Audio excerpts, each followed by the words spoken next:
Hello everyone, welcome to IFS. And आज हमारे साथ और एक टॉपर जुड़ चुके हैं। बहुत अच्छी रैंक इन्होंने गैडबी में लाई है, टॉप 10 में अपने कैटेगरी से है। एंड ऑल इंडिया की मैं बात करूँ फिर भी ये टॉप 10 में ही लगभग है, क्योंकि इनका ऑल इंडिया रैंक 11 है पूरे कैटेगरी को मिलाकर। एंड जनरल कैटेगरी में ऑल इंडिया रैंक इनका 8 है। तो बहुत बहुत बहुत कॉन्ग्रेचुलेशंस मोनिका। इनका नाम मोनिका है, फिर भी ये इंट्रोडक्शन करवाएंगे। फिर भी एक छोटा इंट्रोडक्शन मैं आपको इनका दे रहा हूँ कि इन्होंने गैड बी में ऑल इंडिया रैंक 8 हासिल किया है अपनी कैटेगरी से। एंड ऑल इंडिया में 11 रैंक इनका है। एंड ये तीनों एग्ज़ाम इन्होंने दिया है। एंड जैसे जैसे एग्ज़ाम आगे जा रही है, मतलब आईआईटी से, आईआईटी जाम से सीएट पीजी से गैड भी, इन्होंने लगातार इम्प्रूवमेंट करा है। एंड वो इम्प्रूवमेंट इनके रिजल्ट्स में दिख रहा है। तो ये कैसी चीज़ें हुई, कैसे इनको पता चला क्या मिस्टेक्स है, कैसे इन्होंने उनको ओवरकम किया, ये सारी बातें जान लेंगे। एंड थोड़ा सा एक इंट्रोडक्शन इनकी तरफ से हम चाहेंगे कि थोड़ा हमारे दर्शकों को बताएं कि आप कहाँ से हो, क्या पढ़ा है आपने, ये सारी चीज़ें। तो प्लीज़ अपना परिचय दीजिए। First of all, thank you, sir, for having me. Myself, Monica, and I am currently BSc final year student from Government College, Jeend, Haryana. I have secured All India rank 11 in GAT-B exam, and in category wise, my rank is 8. Great, बहुत बहुत पूरे IFS की family से आपको बहुत बधाई हो। And अभी Thank you, आपका sir. ग्रेजुएशन चल रहा है। Yes, sir. तो सबसे पहला सवाल कि मैनेज कैसे करते हो टाइम, ये जो आपका कॉलेज भी चल रहा है एंड अभी एग्ज़ाम्स भी है। अभी तो सर फिलहाल जो जैम के लिए था, उस टाइम भी मेरे एग्ज़ाम्स ही चल रहे थे, तो इतना कॉलेज में जाना नहीं था। और जो 6th सेम के लिए था, मैं कभी-कभी गई थी कॉलेज में, तो इसीलिए मैनेज हो गया था टाइम मेरा। ओके, मतलब उतना रेगुलरिटी कॉलेज में आपको कंपलसरी नहीं थी। Yes sir. तो आप उस टाइम को इस एग्ज़ाम के प्रिपरेशन में लगा दिया आपने। Yes sir. तो आपने कहा कि आपने आईआईटी भी दिया है, स्वेट पीजी भी दिया है। तो इन दोनों एग्ज़ाम से आपने क्या सीखा जो आपने इम्प्लीमेंट किया गैट बी में? मैंने जो आईआईटी जैम है उसकी प्रिपरेशन तो पहले ही शुरू कर दी थी, लेकिन मैं इतनी रेगुलर नहीं थी। तो लास्ट तक आते-आते जनवरी में मेरे बेसिक्स क्लियर नहीं थे, सभी चैप्टर्स कंप्लीट भी नहीं हुए थे। और एग्ज़ाम दे के आई तो मुझे पता चल गया कि इतना अच्छा कॉन्सेप्ट पे ग्रिप नहीं है अभी तक मेरी। तो ऑब्वियसली आगे 2 एग्ज़ाम्स थे मेरा, सीयूईटी पीजी का और गेट बी का। तो मैंने उनके लिए तैयारी शुरू कर दी, वो भी कंसिस्टेंसी के साथ। तो ये अपना आपका बेसिक क्लियर नहीं था जब आप आईआईटी जाम कर रहे थे, एंड सीएट पीजी तक आते आते आपका बेसिक क्लियर हो गया। सीयूईटी पीजी भी मैंने जब मैं गेट बी के लिए मेन प्रिपेयर किया था मैंने, तो बीच में मेरा सिलेबस चल ही रहा था, तब मैंने सीयूईटी पीजी का दिया था। एंड अगर हम पर्टिकुलर गैट बी की बात करें तो आपको लगभग कंसेप्ट तो सबका सेम है, IIT JAM, CUET PG, GAT B, science तो सब में सेम है। But question yes. पूछने का तरीका हर एक एग्जाम में अलग होता है। तो गैट बी में भी थोड़ा एक साइंटिफिक अप्लाइड वे में पूछते हैं, थोड़ा टेक्निक्स ज़्यादा होते हैं। तो इसके लिए आपने कैसे प्रिपरेशन की?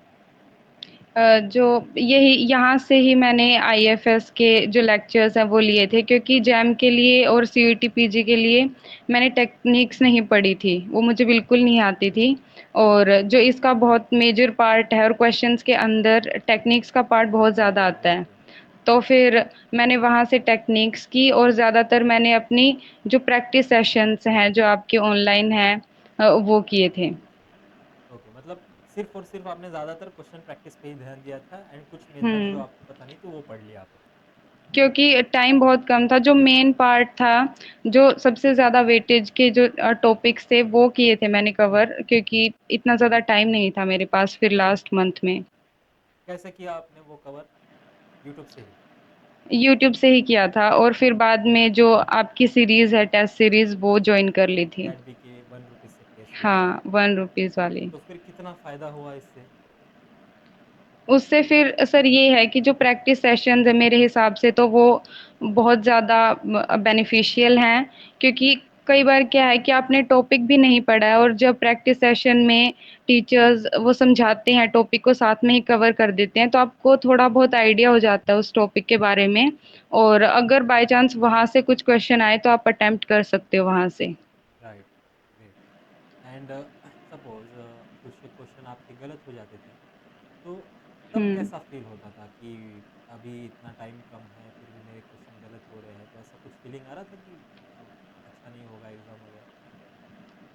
मतलब ये था तो लेकिन फिर ये भी था कि एक ही चैप्टर से क्या पता इतने डिफ़िकल्ट क्वेश्चन्स अभी ना भी आएँ क्योंकि 1-2 क्वेश्चन ही आएगा एक चैप्टर हुँ। से तो। तो ये था मुझे कि खुद को हो भी समझा सकता लेते थे है। कि चलो हो जाता है गलत। हाँ, हाँ। क्योंकि अब तो जितना टाइम है उसी को यूटिलाइज़ करके कर राइट, सकते हैं, ज़्यादा एग्ज़ैक्टली, टाइम था नहीं। एग्ज़ैक्टली एंड जितना आप सोचोगे कि गलत हो रहा है, नेगेटिविटी जितना लाओगे, तो हाँ। जितना आ रहा है वो भी नहीं आएगा। तो ठीक है, हुँ। जब टाइम कम होता है तो खुद को समझा लेना अच्छी बात है एंड जब टाइम आपको ज़्यादा मिलता है तो एक बार रेक्टिफाई कर लेना कि कहाँ गलत होता है, क्यों गलत हो रहा फिर है। तो आप ध्यान से पढ़ सकते हैं, राइट, दोबारा से बुक्स को रेफ़र कर सकते हैं। Right, exactly. तो जब आप यूट्यूब से करते थे, क्वेश्चन प्रैक्टिस करते थे, तो आप खुद नोट करते थे इसको क्वेश्चंस को या फिर ऐसे ही सॉल्व कर लेते जब जो स्क्रीन पे दिखते थे वो? पहले तो वैसे ही सोल्व कर लेती थी, लेकिन जो भी क्वेश्चन ऐसा लगता कि ये कोई नया कॉन्सेप्ट है और मैंने पढ़ा नहीं है अभी तक और ये मेरा गलत हो गया है, तो उसको मैं नोट डाउन कर लेती थी अपने नोट्स में। ओके, जो मतलब नया था, कुछ अलग हाँ, तरीके का कंसेप्ट लगाना था या फिर कुछ आपने देखा ही नहीं है, ये सब आपने नोट कर यस, लिया एंड जो रेगुलर बातें थी वो आप खुद ही सॉल्व कर लेती थी, बस डन। यस। तो लगभग कितना सॉल्व कर लेते डेली का आप क्वेश्चंस? डेली के प्रैक्टिस सेशन जैसे 2-3 जो आपके हैं यूट्यूब पे, वो कर लेती थी और फिर वही टॉपिक्स मैं बुक से कर लेती थी। अच्छा, मतलब एक थोड़ा ब्रश अप कर हाँ, लेते थे अपने यस। प्रीवियस बुक्स से। Okay, great. एंड अभी एग्ज़ाम की उस एग्ज़ामिनेशन हॉल की बात कर लें, तब कैसा माइंडसेट था आपका उस 3 घंटे में? तब तो जब शुरू किया तब तो पता ही नहीं चला कि 3 घंटे कैसे चले गए और आई थिंक पेपर अब की बार ईज़ी था तो इतनी ज़्यादा एंग्ज़ायटी और स्ट्रेस भी नहीं हुआ क्योंकि क्वेश्चन हो रहे थे नहीं, और एंग्ज़ायटी सेक्शन और ए भी स्ट्रेस नहीं ठीक था आया था। क्योंकि आपने इससे पहले और 2 एग्ज़ाम दे रखी थी। जिसकी वज़ह से ये सब एंग्ज़ायटी, स्ट्रेस ये सब निकल गया एंड कॉन्फिडेंस बढ़ गया एंड मेबी उसी यस कॉन्फिडेंस सर। की वज़ह से इतना अच्छा रिज़ल्ट आपका आया है।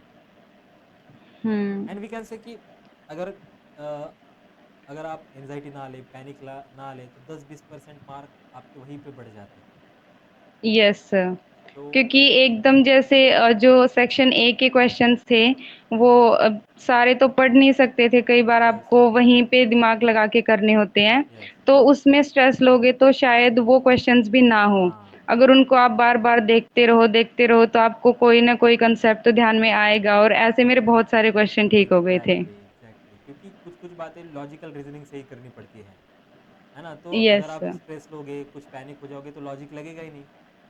इसलिए हुँ। ये बहुत अच्छी बात है कि कूल रहो, काम डाउन रहो कि हो जाएगा भाई, हम नहीं करेंगे तो कौन करेगा? राइट एंड कौन से क्वेश्चन को सबसे कौन से सेक्शन को सबसे पहले किया आपने? पहले मैंने सेक्शन बी को किया था और फिर उसके बाद ए किया था। ए को कैसे प्रिपेयर किया आपने?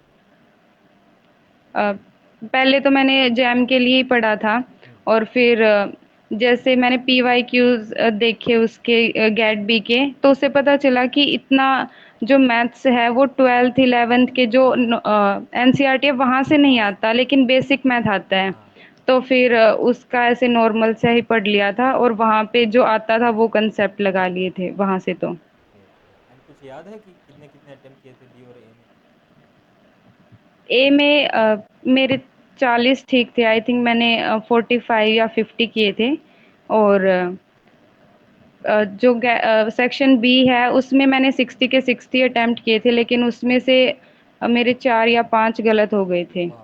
जब मैंने कैलकुलेट किया था तब मेरे 196 मार्क्स थे लेकिन आई थिंक जो क्वेश्चंस है उसमें कुछ ना कुछ प्रॉब्लम थी तो 206 मार्क्स आए अब मेरे फाइनल में। बहुत बढ़िया, बहुत बढ़िया। बहुत अच्छे मार्क्स आपके हैं एंड अगर मैं कहूँ कि इस एग्ज़ाम को रिजेक्ट कर रहा हूँ मैं आपकी लाइफ़ से, फिर से आपको देना है, तो क्या ऐसे ऐड ऑन करोगे preparation strategies?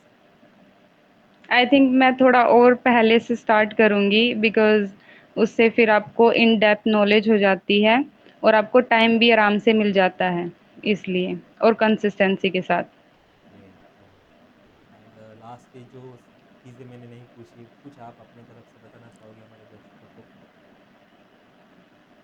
I think sir यही है कि अगर आप किसी एग्ज़ाम को टारगेट कर रहे हो तो आपको उसको इतना तो टाइम देना है कि आप बेसिक्स को आराम से क्लियर कर सको, क्वेश्चन प्रैक्टिस को कर सको कि आप पे एंग्ज़ायटी और स्ट्रेस ना आए और आप उसको ईज़िली क्वालीफाई कर लोगे फिर तो। राइट, मतलब कहीं पे भी जाना है तो keep calm, we can say कि ठंडे दिमाग से यस। काम लो एंड कॉन्फिडेंट फील करो, जिससे वो जो जब आप थोड़ा पहले से प्रिपेयर करते हो तो ऑब्वियसली कॉन्फिडेंस तो आ ही जाता है आप में क्योंकि बहुत लंबे टाइम से पढ़ रहे हो आप उन्हीं चीज़ों को। यस, एग्जैक्टली, क्योंकि अगर बहुत नॉलेज हो तो ऑटोमेटिकली वो स्ट्रेस पैनिक चला जाता है, राइट? हुँ।